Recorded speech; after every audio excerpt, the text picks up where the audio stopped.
आज का पहला क्वेश्चन है, भारत में ऋण के औपचारिक स्रोतों की कार्य प्रणाली का पर्यवेक्षण कौन करता है। भारत में ऋण के औपचारिक स्रोतों की कार्य प्रणाली का पर्यवेक्षण कौन करता है, तो ये करता है भारतीय रिजर्व बैंक। इसका राइट आंसर ऑप्शन डी हो जाएगा। भारतीय रिजर्व बैंक जो है भारत में ऋण के औपचारिक स्रोतों की जो है कार्य प्रणाली का जो है पर्यवेक्षण करता है। चलिए अगला क्वेश्चन देख लेते हैं। 2 नंबर क्वेश्चन है, निम्नलिखित में से भारी मशीनों के उपयोग के लिए स्नेहक कौन सा है। निम्नलिखित में से भारी मशीनों के उपयोग के लिए स्नेहक कौन सा है, तो यह है ग्रेफाइट। इसका राइट आंसर ऑप्शन सी हो जाएगा। ग्रेफाइट जो है भारी मशीनों के उपयोग के लिए जो है स्नेहक के लिए कार्य करता है। चलिए अगला क्वेश्चन देख लेते हैं। 3 नंबर क्वेश्चन है, मधुबनी लोक चित्र शैली किस राज्य में लोकप्रिय है। मधुबनी लोक चित्र शैली किस राज्य में लोकप्रिय है, तो यह है बिहार में। इसका राइट आंसर ऑप्शन सी हो जाएगा। बिहार में जो है प्रसिद्ध है मधुबनी लोक चित्र शैली। चलिए अगला क्वेश्चन देख लेते हैं। 4 नंबर क्वेश्चन है, हिमालय पर्वत की उत्तरी पर्वतमाला का नाम क्या है। हिमालय पर्वत की उत्तरी पर्वतमाला का नाम क्या है, तो यह हिमाद्री। इसका राइट आंसर ऑप्शन बी हो जाएगा। हिमाद्री जो है हिमालय पर्वत की जो है उत्तरी पर्वतमाला का नाम है। चलिए अगला क्वेश्चन देख लेते हैं। 5 नंबर क्वेश्चन है, किसे फॉरेस्ट मैन ऑफ इंडिया कहा जाता है। किसे फॉरेस्ट मैन ऑफ इंडिया कहा जाता है, तो ये कहा जाता है जादव पायोंग को। इसका राइट आंसर ऑप्शन सी हो जाएगा। जादव पायोंग को जो है फॉरेस्ट मैन ऑफ इंडिया कहा जाता है। चलिए अगला क्वेश्चन देख लेते हैं। 6 नंबर क्वेश्चन है, ग्रहों की गति का संचालन किस नियम द्वारा होता है। ग्रहों की गति का संचालन किस नियम द्वारा होता है, तो ये होता है केपलर के नियम द्वारा। इसका राइट आंसर ऑप्शन बी हो जाएगा। केपलर के नियम द्वारा जो है ग्रहों की गति का जो है संचालन होता है। चलिए अगला क्वेश्चन देख लेते हैं। 7 नंबर क्वेश्चन है, 2 अस्थियां आपस में एक दूसरे से किससे जुड़ी होती है। 2 अस्थियां आपस में एक दूसरे से किससे जुड़ी होती है, तो ये जुड़ी होती है स्नायु से। इसका राइट आंसर ऑप्शन डी हो जाएगा। स्नायु से जो है 2 अस्थियां जो है आपस में जो है एक दूसरे से जो है जुड़ी होती है। चलिए अगला क्वेश्चन देख लेते हैं। 8 नंबर क्वेश्चन है, प्रति 1000 पुरुषों पर महिलाओं की संख्या क्या कहलाती है। प्रति 1000 पुरुषों पर महिलाओं की संख्या क्या कहलाती है, तो ये कहलाती है लिंगानुपात। इसका राइट आंसर ऑप्शन ए हो जाएगा। लिंगा अनुपात जो है प्रति 1000 पुरुषों पर जो है महिलाओं की संख्या को जो है दर्शाता है। चलिए अगला क्वेश्चन देख लेते हैं। 9 नंबर क्वेश्चन है, खोजी गई प्रथम जीवाणुरोधक एंटीबायोटिक कौन सी है। खोजी गई प्रथम जीवाणुरोधक एंटीबायोटिक कौन सी है, तो यह है पेनिसिलिन। इसका राइट आंसर ऑप्शन ए हो जाएगा। पेनिसिलिन जो है खोजी गई प्रथम जीवाणुरोधक यानी कि एंटीबायोटिक है। चलिए अगला क्वेश्चन देख लेते हैं। 10 नंबर क्वेश्चन है, सौर सेल बनाने के लिए कौन सा पदार्थ उपयोग किया जाता है। सौर सेल बनाने के लिए कौन सा पदार्थ उपयोग किया जाता है, तो ये किया जाता है सिलिकॉन। इसका राइट आंसर ऑप्शन ए हो जाएगा। सिलिकॉन जो है सौर सेल बनाने के लिए जो उपयोग किया जाता है। चलिए अगला क्वेश्चन देख लेते हैं। 11 नंबर क्वेश्चन, 1907 में जमशेद जी टाटा द्वारा टिस्को की स्थापना कहाँ की गई थी। 1907 में जमशेद जी टाटा द्वारा टिस्को की स्थापना कहाँ की गई थी, तो ये की गई थी सकाची बिहार में। इसका राइट आंसर ऑप्शन ए हो जाएगा। सकाची बिहार में जो है 1907 ईस्वी में जो है जमशेद जी टाटा द्वारा जो है टिस्को की स्थापना की गई थी। चलिए अगला क्वेश्चन देख लेते हैं। 12 नंबर क्वेश्चन है, अंतर्राष्ट्रीय न्यायालय का मुख्यालय किस शहर में स्थित है। अंतर्राष्ट्रीय न्यायालय का मुख्यालय किस शहर में स्थित है, तो यह हेग में। इसका राइट आंसर ऑप्शन सी हो जाएगा। हेग में जो है अंतर्राष्ट्रीय न्यायालय का जो है मुख्यालय स्थित है। चलिए अगला क्वेश्चन देख लेते हैं। 13 नंबर क्वेश्चन, नाइट्रोजन गैस वायुमंडल में कितना प्रतिशत उपस्थित है। नाइट्रोजन गैस वायुमंडल में कितना प्रतिशत उपस्थित है, तो यह 78%। इसका राइट आंसर ऑप्शन डी हो जाएगा। 78% जो है नाइट्रोजन गैस वायुमंडल में जो है उपस्थित है। चलिए अगला क्वेश्चन देख लेते हैं। 14 नंबर क्वेश्चन है, जीवन के बाद के वर्षों में शिक्षा का क्या लाभ है। जीवन के बाद के वर्षों में शिक्षा का लाभ क्या है? तो यह अच्छा कार्य व वेतन। इसका राइट आंसर ऑप्शन ए हो जाएगा। अच्छा कार्य व वेतन जो है जीवन के बाद जो है शिक्षा का लाभ है। चलिए अगला क्वेश्चन देख लेते हैं। 15 नंबर क्वेश्चन है, रासायनिक परिवर्तन का उदाहरण क्या है? रासायनिक परिवर्तन का उदाहरण क्या है? तो यह दूध का खट्टा होना। इसका राइट आंसर ऑप्शन सी हो जाएगा। दूध का खट्टा होना यह जो है रासायनिक परिवर्तन है। चलिए अगला क्वेश्चन देख लेते हैं। 16 नंबर क्वेश्चन है, निम्नलिखित में से कौन सी रबी फसल नहीं है?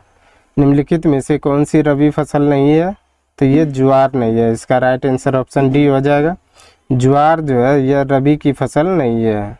चलिए अगला क्वेश्चन देख लेते हैं। 17 नंबर क्वेश्चन है, बारदोली सत्याग्रह में मुख्य भूमिका किसने निभाई थी? बारदोली सत्याग्रह में मुख्य भूमिका किसने निभाई थी? तो ये निभाई थी वल्लभ भाई पटेल ने। इसका राइट आंसर ऑप्शन ए हो जाएगा। वल्लभ भाई पटेल ने जो है बारदोली सत्याग्रह में जो है मुख्य भूमिका निभाई थी। चलिए अगला क्वेश्चन देख लेते हैं। 18 नंबर क्वेश्चन है, भारत में पहला भूमिगत रेलवे कहाँ बनाया गया था? भारत में पहला भूमिगत रेलवे कहाँ बनाया गया था? तो ये कोलकाता में बनाया गया था। इसका राइट आंसर ऑप्शन डी हो जाएगा। कोलकाता में जो है भारत में पहला भूमिगत रेलवे जो है बनाया गया था। चलिए अगला क्वेश्चन देख लेते हैं। 19 नंबर क्वेश्चन है, अमेरिका में नागरिक अधिकार आंदोलन किसके द्वारा शुरू किया गया था? अमेरिका में नागरिक अधिकार आंदोलन किसके द्वारा शुरू किया गया था? तो ये किया गया था मार्टिन लूथर किंग जूनियर द्वारा। इसका राइट आंसर ऑप्शन ए हो जाएगा। मार्टिन लूथर किंग जूनियर द्वारा जो है अमेरिका में नागरिक अधिकार आंदोलन जो है शुरू किया गया था। चलिए अगला क्वेश्चन देख लेते हैं। 20 नंबर क्वेश्चन है, किस घटना ने राष्ट्रवाद की अवधारणा को जन्म दिया? किस घटना ने राष्ट्रवाद की अवधारणा को जन्म दिया? तो यह फ्रांस की क्रांति। इसका राइट आंसर ऑप्शन बी हो जाएगा। फ्रांस की क्रांति ने जो है राष्ट्रवाद की अवधारणा का जो है जन्म दिया। चलिए अगला क्वेश्चन देख लेते हैं। 21 नंबर क्वेश्चन है, बिस्मिल्लाह खां कौन सा वाद्य बजाते थे? बिस्मिल्लाह खां कौन सा वाद्य बजाते थे? तो ये शहनाई बजाते थे। इसका राइट आंसर ऑप्शन सी हो जाएगा। बिस्मिल्लाह खां का संबंध जो है शहनाई वादक से है। चलिए अगला क्वेश्चन देख लेते हैं। 22 नंबर क्वेश्चन है, देश का प्रथम नागरिक होता है। देश का प्रथम नागरिक कौन होता है? तो ये होता है राष्ट्रपति। इसका राइट आंसर ऑप्शन डी हो जाएगा। राष्ट्रपति जो है देश का प्रथम नागरिक होता है। चलिए अगला क्वेश्चन देख लेते हैं। 23 नंबर क्वेश्चन है, प्रथम विश्व युद्ध का तत्कालीन कारण क्या था? प्रथम विश्व युद्ध का तत्कालीन कारण क्या था? तो ये था ऑस्ट्रिया के राजकुमार की हत्या। इसका राइट आंसर ऑप्शन बी हो जाएगा। ऑस्ट्रिया के राजकुमार की हत्या का जो है प्रथम विश्व युद्ध होने का जो है तत्कालीन कारण था। 24 नंबर क्वेश्चन है, राष्ट्रीय एकता परिषद की अध्यक्षता कौन करता है? राष्ट्रीय एकता परिषद की अध्यक्षता कौन करता है? तो ये करता है प्रधानमंत्री। इसका राइट आंसर ऑप्शन ए हो जाएगा। प्रधानमंत्री जो है राष्ट्रीय एकता परिषद की जो है अध्यक्षता करता है। चलिए अगला क्वेश्चन देख लेते हैं। 25 नंबर क्वेश्चन है, महात्मा गांधी के राजनीतिक गुरु किसे माना जाता है? महात्मा गांधी के राजनीतिक गुरु किसे माना जाता है? तो ये माना जाता है गोपाल कृष्ण गोखले को। इसका राइट आंसर ऑप्शन डी हो जाएगा। गोपाल कृष्ण गोखले को जो है महात्मा गांधी के राजनीतिक गुरु माना जाता है। चलिए अगला क्वेश्चन देख लेते हैं। 26 नंबर क्वेश्चन है, लाल बक्स के नाम से जाने जाने वाला भारतीय शासक कौन था? लाल बक्स के नाम से जाना जाने वाला भारतीय शासक कौन था? तो ये था कुतुबुद्दीन ऐबक। इसका राइट आंसर ऑप्शन सी हो जाएगा। कुतुबुद्दीन ऐबक को जो है लाल बक्स के नाम से जो है जाना जाने वाला जो है भारतीय शासक था। चलिए अगला क्वेश्चन देख लेते हैं। 27 नंबर क्वेश्चन है, मौलिक अधिकारों का निलंबन कौन कर सकता है? मौलिक अधिकारों का निलंबन कौन कर सकता है? तो ये कर सकता है राष्ट्रपति। इसका राइट आंसर ऑप्शन बी हो जाएगा। राष्ट्रपति जो है मौलिक अधिकारों का निलंबन जो है कर सकता है। चलिए अगला क्वेश्चन देख लेते हैं। 28 नंबर क्वेश्चन है, किसी राज्य का उच्चतम विधि अधिकारी कौन होता है? किसी राज्य का उच्चतम विधि अधिकारी कौन होता है? तो ये होता है एडवोकेट जनरल। इसका राइट आंसर ऑप्शन बी हो जाएगा। एडवोकेट जनरल जो है किसी राज्य का जो है उच्चतम विधि अधिकारी होता है। चलिए अगला क्वेश्चन देख लेते हैं। 29 नंबर क्वेश्चन है, हितोपदेश पुस्तक के लेखक कौन है? हितोपदेश पुस्तक के लेखक कौन है? तो यह नारायण पंडित। इसका राइट आंसर ऑप्शन सी हो जाएगा। नारायण पंडित जो है हितोपदेश पुस्तक के जो है लेखक हैं। चलिए अगला क्वेश्चन देख लेते हैं। 30 नंबर क्वेश्चन है, बुल और बियर किससे संबंधित है? बुल और बियर किससे संबंधित है? तो यह स्टॉक एक्सचेंज से। इसका राइट आंसर ऑप्शन बी हो जाएगा। स्टॉक एक्सचेंज से जो है संबंधित कौन है? तो ये बुल और बियर है। चलिए अगला क्वेश्चन देख लेते हैं। 31 नंबर क्वेश्चन है, भारतीय औद्योगिक विकास बैंक की स्थापना की गई थी। भारतीय औद्योगिक विकास बैंक की स्थापना की गई थी, तो ये की गई थी 1964 में। इसका राइट आंसर ऑप्शन सी हो जाएगा। 1964 में जो है भारतीय औद्योगिक विकास बैंक की जो है स्थापना की गई थी। चलिए अगला क्वेश्चन देख लेते हैं। 32 नंबर क्वेश्चन है, रैंड किस देश की मुद्रा है? रैंड किस देश की मुद्रा है? तो यह है दक्षिण अफ्रीका की। इसका राइट आंसर ऑप्शन ए हो जाएगा। दक्षिण अफ्रीका की मुद्रा जो है रैंड है। चलिए अगला क्वेश्चन देख लेते हैं। 33 नंबर क्वेश्चन है, पहला पृथ्वी सम्मेलन कहाँ हुआ था? पहला पृथ्वी सम्मेलन कहाँ हुआ था? तो ये हुआ था रियो डी जेनेरो में। इसका राइट आंसर ऑप्शन सी हो जाएगा। रियो डी जेनेरो में जो है पहला पृथ्वी सम्मेलन हुआ था। चलिए अगला क्वेश्चन देख लेते हैं। 34 नंबर क्वेश्चन है, विश्व जनसंख्या दिवस यानी कि वर्ल्ड पॉपुलेशन डे मनाया जाता है। विश्व जनसंख्या दिवस कब मनाया जाता है? तो ये मनाया जाता है 11 जुलाई को। इसका राइट आंसर ऑप्शन बी हो जाएगा। 11 जुलाई को जो है विश्व जनसंख्या दिवस मनाया जाता है। चलिए अगला क्वेश्चन देख लेते हैं। 35 नंबर क्वेश्चन है, पाली ग्रंथों में गांव के मुखिया को क्या कहा गया है? पाली ग्रंथों में गांव के मुखिया को क्या कहा गया है? तो ये कहा गया है भोजक। इसका राइट आंसर ऑप्शन बी हो जाएगा। पाली ग्रंथों में जो है गांव के मुखिया को जो है भोजक कहा गया है। चलिए अगला क्वेश्चन देख लेते हैं। 36 नंबर क्वेश्चन है, 13वीं शताब्दी में सेना का सर्वोच्च अधिकारी कौन होता था? 13वीं शताब्दी में सेना का सर्वोच्च अधिकारी कौन होता था? तो ये होता था खान। इसका राइट आंसर ऑप्शन बी हो जाएगा। खान जो है 13वीं शताब्दी में सेना का जो है सर्वोच्च अधिकारी होता था। चलिए अगला क्वेश्चन देख लेते हैं। 37 नंबर क्वेश्चन है, डेल्फ नामक डच नौका से 1605 ईस्वी में कहाँ लंगर डाला था? डेल्फ नामक डच नौका से 1605 ईस्वी में कहाँ लंगर डाला था? तो ये डाला था मछलीपट्टनम में। इसका राइट आंसर ऑप्शन ए हो जाएगा। मछलीपट्टनम में जो है डेल्फ नामक डच जो है नौका से जो है 1605 ईस्वी में जो है लंगर डाला था। चलिए अगला क्वेश्चन देख लेते हैं। 33 नंबर क्वेश्चन है, गुप्त वंश के ह्रास के पश्चात उत्तर भारत के बड़े भाग का पुनर्गठन किसने किया? गुप्त वंश के ह्रास के पश्चात उत्तर भारत के बड़े भाग का पुनर्गठन किसने किया? तो ये किया था हर्षवर्धन ने। इसका राइट आंसर ऑप्शन बी हो जाएगा। हर्षवर्धन ने जो है गुप्त वंश के ह्रास के पश्चात जो है उत्तर भारत के बड़े भाग का जो है पुनर्गठन किया था। चलिए अगला क्वेश्चन देख लेते हैं। 39 नंबर क्वेश्चन है, भारत में गुलाम वंश का संस्थापक कौन था? भारत में गुलाम वंश का संस्थापक कौन था? तो ये था कुतुबुद्दीन ऐबक। इसका राइट आंसर ऑप्शन ए हो जाएगा।